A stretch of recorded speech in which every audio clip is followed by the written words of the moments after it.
அஸ்ஸலாமு அலைக்கும். இஸ்லாத்தை பொறுத்த வரைக்கும் விசுவாசிகளுக்கு அல்லாஹ் வாக்குறுதி கொடுத்திருக்கிற ஒரு மிகப்பெரிய பரிசு ஸ்வர்க்கம். ஆனா அந்த ஸ்வர்க்கத்திலே ஒரு உச்சக்கட்ட நிலை இருக்குன்னு உங்களுக்கு தெரியுமா? அதுதான் ஜன்னத்துல் ஃபிர்தௌஸ். வாங்க அந்த உன்னதமான பரிசை பத்தி நாம இன்னைக்கு கொஞ்சம் விரிவா பார்க்கலாம். அப்போ சொர்க்கத்திலேயே ரொம்ப ஸ்பெஷலான உன்னதமான ஒரு சொர்க்கம் எது? அதுக்கு என்ன அப்படி ஒரு தனித்துவம்? வாங்க அதுக்கான விடைய தேடுவோம். அந்த உன்னதமான சொர்க்கத்தோட பேரு தாங்க ஜன்னத்துல் ஃபிர்தௌஸ். அது எப்படிப்பட்டதுன்னு கேட்டீங்கன்னா, சொர்க்கத்திலே மிக உயர்ந்தது, ரொம்பவே உன்னதமானது, பிரகாசமானது, இருக்கிறதுலே ரொம்ப சிறந்த ஒரு பகுதி. இது வெறும் ஒரு இடம் மட்டும் இல்ல, இது சொர்க்கத்தோட ஒரு உச்சக்கட்ட நிலைனே சொல்லலாம். ஜன்னத்துல் ஃபிர்தௌஸோட ஸ்பெஷாலிட்டி என்ன தெரியுமா?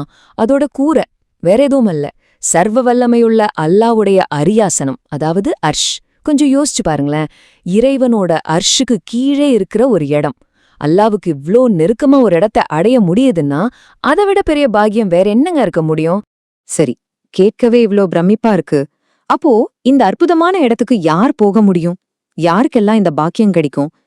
திருக்குரான் இதுக்கு ரொம்ப தெளிவான ஒரு பதில சொல்லுது. குரான்ல அல்லாஹ் சொல்றான், முந்திச் செல்பவர்கள், முந்திச் செல்பவர்களே. இந்த வார்த்தைகள்ல ஒரு ஆழமான அர்த்தம் இருக்கு இல்லையா? யார் அவங்க அந்த முந்திச் செல்பவர்கள்? அதுக்கு பதிலும் அடுத்த வசனத்திலேயே வருது.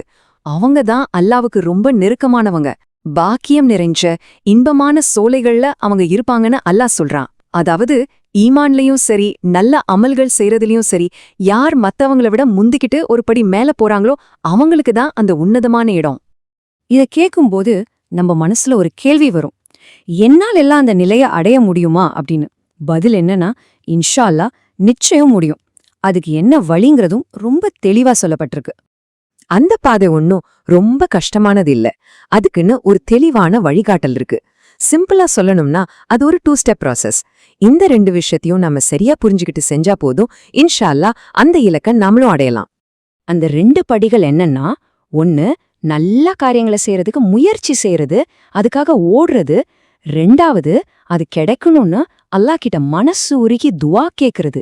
பாருங்க, இது 2மே ரொம்ப முக்கியம். ஒன்ன விட்டுட்டு இன்னொன்னு செய்ய முடியாது. முயற்சி இல்லாம வெறும் துவா மட்டும் இருந்தா பத்தாது. அதே மாதிரி எவ்வளவு முயற்சி செஞ்சாலும் அல்லாஹ் கிட்ட கேட்காம அதோட முழு பலனும் கிடைக்காது. முதல் படியான முயற்சிய இன்னும் கொஞ்சம் விரிவா பார்க்கலாம். இது சும்மா ஏதோ முயற்சி பண்றதில்ல, நன்மைகள் எங்க இருக்குன்னு தேடி போய் வேகமா செய்யறது. வழியில வர கஷ்டங்களை, சோதனைகளை தாங்கிக்கிட்டு விடாப்படியா நிக்கிறது. நல்லது செய்யறதுல ஒரு ஆரோக்கியமான போட்டியோட மத்தவங்களோட போட்டி போடுறது.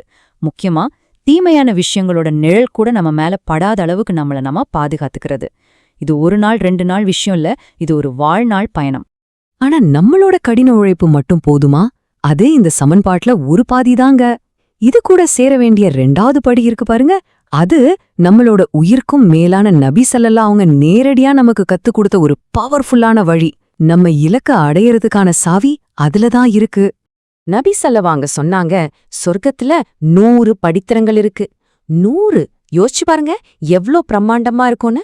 ஒவ்வொரு நிலைக்கும் அடுத்த நிலைக்கும் உள்ள தூரம் இந்த வானத்துக்கும் பூமிக்கும் நடுவுல இருக்கிற தூரம் மாதிரியா. இது சொர்க்கத்தோட மகத்துவத்தை நமக்கு நல்லா புரிய வைக்குது.